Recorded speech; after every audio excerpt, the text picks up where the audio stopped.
আসসালামু আলাইকুম। হ্যালো প্রিয় লিসনার্স, কেমন আছো তোমরা? আশা করি যার যার অবস্থান থেকে ভালো আছো এই শীতের রাতে।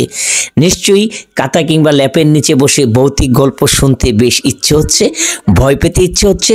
তাহলে ভয় পেতে শুরু করো, এখনই শুরু হবে ভয়ের গল্প।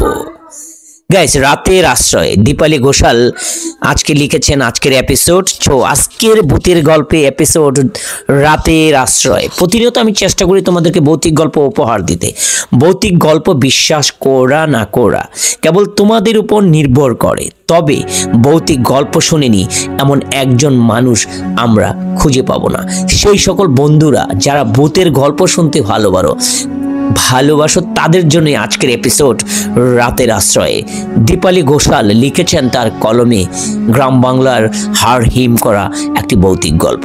গল্প পাঠে যথারীতি আমি বাদুর রায়হান আছি তোমাদের সঙ্গে। শব্দ সাউন্ড এডিটিংয়ে তাহমিনা রায়হান মিম। পোস্টার ডিজাইন করেছেন আরিফিন রায়হান অনন্ত। তাহলে ভয়ের জন্য, ভয় পাওয়ার জন্য শুরু হয়ে যাক রাতের আশ্রয়। প্রতিদিন সন্ধ্যাবেলায় অফিস থেকে ফিরে ক্লাব ঘরে বসে পাড়ার বয়স্ক সন্ধীদের সঙ্গে আড্ডা দেয় অভিষেক। এই পাড়াতেই তারা ছেলেটাক থেকে বড় হয়ে উঠেছে, কাজেই বন্ধুত্বটা বেশ গভীর। সবাই মিলে যেমন এখনো তাস খেলে, ক্যারাম খেলে, তেমনি কারো কোনো সমস্যা দেখা দিলে সবাই এগিয়ে আসে। শনিবার সন্ধ্যায় সেদিন আড্ডা ভালোই জমেছে। এমন সময় ছোটখাটো একটা জ্বর উঠলো তার সঙ্গে লাইটও নিভে গেল। এ হয়েছে এক জ্বালা। একটু হাওয়া দিলেই মিডিয়া বাড়ির একটা নারকেল গাছের পাতা লম্বা লাগের ইলেকট্রনিক লাইনের তারে, আর সেই লাইন অফ হয়ে যায়। অল্প সময়ের মধ্যেই জ্বরের সঙ্গে বৃষ্টিও নামলো জমজম করে। অন্ধকারে বৃষ্টির মধ্যেই তখন বাড়ি যাওয়া যাচ্ছে না। সবাই মিলে ঠিক করলাম যে যার জীবনের বিশেষ অভিজ্ঞতার কথা শোনাবো। অভিষেক ভালো বলিয়ে কয়ে তাই সবাই তাকে ভালো আগে বলার জন্য বসলো, যে তুমি আগে বলতে হবে। অভিষেক বলল, সত্যি যদি তোমরা শুনতে চাস তাহলে আমার জীবনের একটা ঘটনা কথা তোদেরকে আমি এখনই বলবো। কই বিশ্বাস করবে না করবে সেটা তোদের ব্যাপার, কিন্তু আমি এটাকে বিশ্বাস করি। আমি তোমাদেরকে বলবো, ভয় পাবি না তো তোরা? সবাই হো হো করে হেসে উঠলে একসঙ্গে। বলল, ভয় কেন? ভূতের গল্প বুঝি? আরে ভূত কি আর এখন আছে রে? মানুষের ভিড়ে পালিয়েছে শহর থেকে। অভিষেক বলল, এটা তো শহরের ঘটনা নয়, মফস্বলের ঘটনা। আর এই ঘটনা তো আজকের নয়, আজ থেকে প্রায় 8 থেকে 10 বছর আগের কথা। আমার জীবনে সত্যিই ঘটেছিল। জানি তোরা বললেও বিশ্বাস করবি না অভিষেক, কিন্তু বেশ সিরিয়াস। আমি এটা সিরিয়াস করে বলছি, তোরা বিশ্বাস করবা না কর।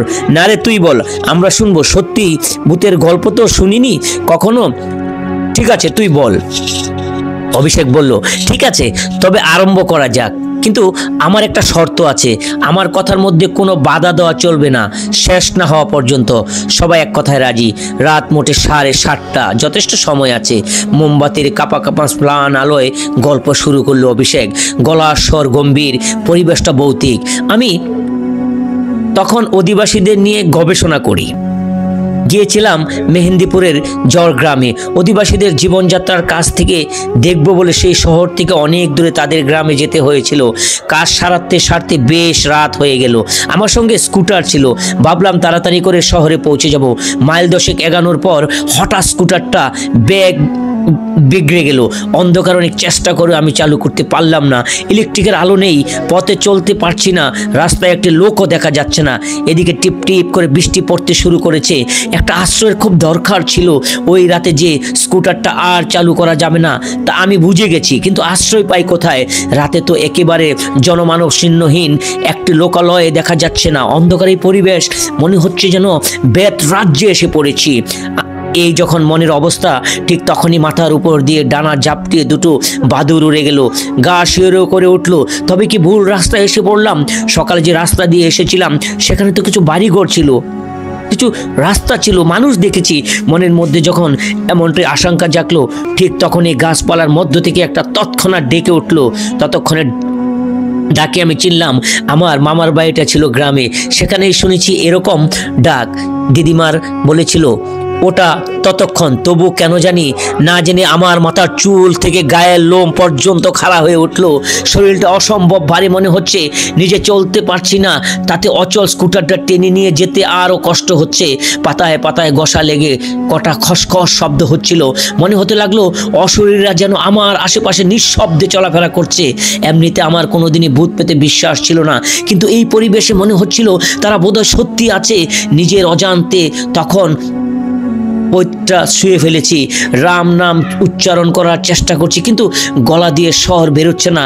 নিজম অন্ধকারে জিজির একটানা এক ঘরে ডাক। মামার বাড়িতে জিজির ডাক অনেক শুনেছি, ভয় পাওয়া তো দূরের কথা, বরং ঘরে বসে উপভোগ করেছি কত। কিন্তু সেই দিন কথা আলাদা। দূরে কোথাও হঠাৎ একসঙ্গে কতগুলো শেয়াল হু হু করে স্বরে ডেকে উঠল। এমন একটা নির্জন পরিবেশে এগুলো হয়তো খুব একটা অস্বাভাবিক ছিল না, কিন্তু কেন জানি আমার শির দ্বারা বেয়ে একটা শীতল স্রোত নেমে গেল। মনে হলো ভয়। আমার ষষ্ঠ ইন্দ্রিয় তখন অন্য কিছু অদৃশ্য উপস্থিতি অনুভব করছিল। এমন সময় আমার থেকে কয়েক হাত মাত্র দূরে গোমটাদা একটা মহিলাকে দেখতে পেলাম। অন্ধকারে বয়স বোঝা যাচ্ছে না। কি আশ্চর্য, এতটা পথ একা চলেছি, কই কাউকে চোখে পড়েনি এতক্ষণ। একটু যেন ভরসা পেল মনে। যে ভাবলাম ওকে জিজ্ঞাসা করি, কোথাও একটু আশ্রয় পাই, ঠিক তখনই দেখলাম না, কেউ নেই সামনে। তবে কি উনি কোথাও ঢুকে গেলেন? তবে কি করে হয়, বাড়ি থেকে অনেক দূরে কোথাও একটা গড় চোখে পড়ছে না। ভালো করে চোখ কষলে তাকালাম, আবার না, কাউকেই দেখা যাচ্ছে না। ভাবলাম মনের ভুল হয়তো বা হবে। জোর করে মনে সাহস আনার চেষ্টা করছি, কিন্তু নিজের বড় অসহায় মনে হচ্ছে তখন। উপায় তো নেই।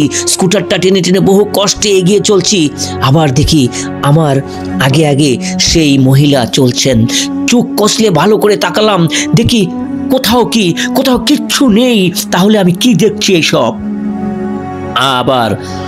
এবার আর কোনো সন্দেহ রইল না। বুঝলাম সত্যি আমি অশরীর রাজ্যে এসে পড়েছি। গলা শুকিয়ে কাঠ, আর একটু হলেই আমি বোধহয় অজ্ঞান হয়ে পড়ব। প্রাণপণ স্বাভাবিক থাকার চেষ্টা যখন ব্যর্থ হতে চলছে, ঠিক তখনই দূর থেকে একটা বাড়ি চোখে পড়লো। চোখে বড় বড় করে তাকালাম, না সত্যি একটা বাড়ি। দরজার ফাঁক দিয়ে ক্ষীণ আলো দেখা যাচ্ছে। দৌড়ে প্রাণ ফিরে এলো। স্কুটারটা ঠেলতে ঠেলতে বাড়িটার কাছে নিয়ে এলাম। হাত পা তখন প্রায় অবশ। কোনো রকমে জিজ্ঞাসা করলাম সামলে, বয়ে বয়ে দরজায় কড়া নাড়লাম। ভাবলাম আলো যখন জ্বলছে নিশ্চয়ই ভিতরে লোক আছে। রাতের মতো আশ্রয়টা হয়তো বা পেয়ে যেতে পারি এখানে। অল্পক্ষণের মধ্যেই দরজা খুলে গেল। এক মধ্যবয়সী ভদ্র মহিলা। দেখেই চমকে উঠলো। অন্ধকারে যাকে দেখেছিলাম উনি নয় তো? চোখ দুটো কেমন স্থির, যেন মৃতর চোখ। গা ছমছম করে উঠলো। আর আমি কোথায় এসে পড়লাম? বয়ে বাকরুদ্ধ হয়ে গেছে। একটা কথাও বলতে পারছি না। এবার উনি নিজের জিজ্ঞাসা করলেন, কে বাবা তুমি? কি চাও? কণ্ঠস্বর স্নেহ জ্বরে পড়েছে। গলার স্বর শুনে একটু সাহস ফিরে পেলাম। নিজেকে সামলে নিয়ে বললাম, মা আমি শহরের লোক, পথ হারিয়ে ফেলেছি। স্কুটারটা বিগড়ে গেছে, বড় বিপদে পড়ে রাতের আশ্রয়টুকুর জন্য এসেছি। শুনে ভদ্রমহিলা বললেন, এসো, ঘরে এসো। এতক্ষণে আমার ভয়টা কেটেছে। সব কথা তাকে খুলে বললাম। ভদ্র মহিলা বড় স্নেহময়ী, বয়সে আমার মায়ের মতোই হবে। বললেন, তুমি তো বাবা একদম ভিজে গেছো, দাঁড়াও আমার ছেলের জামা কাপড় এনে দিচ্ছি, ছেলে তোমারই মতো লম্বা। বলে বাক্স খুলে পায়জামা পাঞ্জাবি বের করে দেন। ভালোবাসার ছোঁয়া পেয়ে আমার তখন আর সন্দেহ রইল না বটে, তবু ভদ্র মহিলার চোখে চোখে পড়লেই কেমন শিউরে উঠছিলাম। চোখ দুটো একেবারে স্থির, এমনিতে আর সব স্বাভাবিক। আমি চোখ নামিয়ে মুখটা নিচু করে উত্তর দিলাম, না না না না, কিছু দরকার নেই, এমনিতে শুকিয়ে যাবে। উনি কিন্তু কিছুতেই শুকাবে না। কপট তিরস্কারের ভঙ্গিতে বললেন, যা বলছি তা শোনো, ভিজে কাপড়ে থাকলে অসুখ বিসুখ করতে পারে। আর আপত্তি না করে তারপর পায়জামা পাঞ্জাবিটা পরে নিলাম। দেখলাম তো একদম ঠিকঠাক হয়েছে। আমি জিজ্ঞাসা করলাম, আপনার ছেলে কোথায়?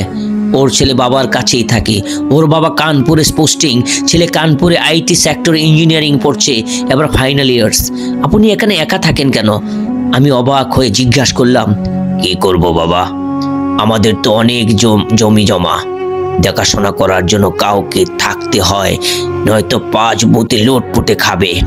সব কাজের জন্য অবশ্যই নিজের লোক লাগে, আমি তার তদারকি করি।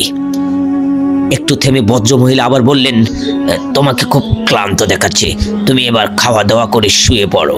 আমি তাকে বাধা দিতে বললাম, খাওয়া দাওয়ার দরকার নেই মাসিমা, বিকেলে আমি পেট পুরে খেয়ে এসেছি, আমার একদম খিদে নেই। কথাটা অবশ্য আমি মিথ্যে বলছি না, খিদে আমার তখন পেটে চুই চুই করছে। ভদ্রমহিলা বললেন, তুমি বললেই আমি বিশ্বাস করব কেন? দেখতে পাচ্ছি মুখটা শুকিয়ে গেছে, মায়ের চোখে ফাঁকি দিবে।